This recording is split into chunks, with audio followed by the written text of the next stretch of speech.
সাইমা আর নাহিদ চিন্তিত মুখে গল্প করতে করতে রাস্তায় হাঁটছিল।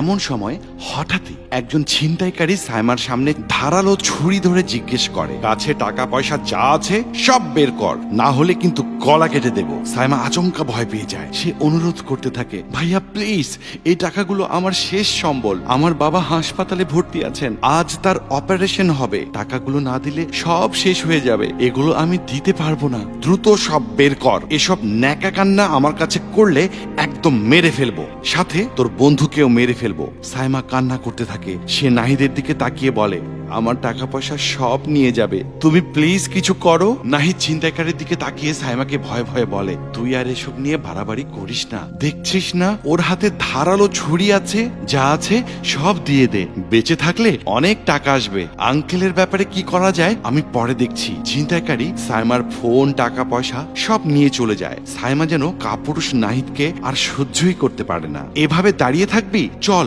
আমরা পুলিশের কাছে যাই। নাহিদ মনে মনে ভাবে, পুলিশ জানতে পারলে বেশ সমস্যা হয়ে যাবে। সে বলে, পাগল নাকি, এসব ঝামেলা করে অযথা সময় নষ্ট।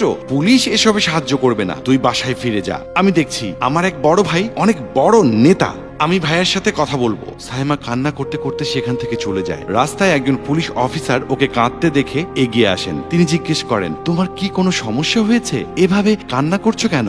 আমাকে বলতে পারো। সাইমা অফিসারকে সমস্ত ঘটনা খুলে বলে, আচ্ছা, ছিনতাইকারী তোমার সব কিছু নিয়ে গেল, কিন্তু তোমার বন্ধুর কোনো জিনিস নেয়নি কেন?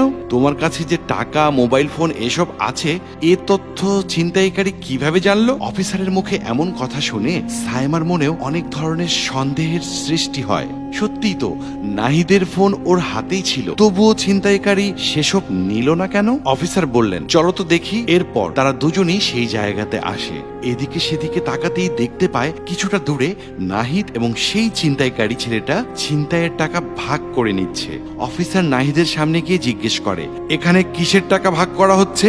নাহিদ ভয় পেয়ে যায়। সে দ্রুত টাকাগুলোকে লুকানোর চেষ্টা করে জবাব দেয়, স্যার, আমাদের স্যালারির টাকা। তা স্যালারির টাকা কেউ এভাবে রাস্তায় গুনতে আসে? বিশ্বাস করুন স্যার, এগুলো আমাদের স্যালারির টাকা। এমন সময় সাইমা ওর সামনে চলে আসে। সে কান্না জড়িত সুরে বলে ওঠে, শেষ পর্যন্ত তুই? শুনেছি বিপদে বন্ধুই বন্ধুর পাশে এসে দাঁড়ায়, আর সেখানে তুই কিনা আমার এই দুঃসময়ের কথা জেনেও এভাবে টাকাগুলো ছিনতাই করে নিলি।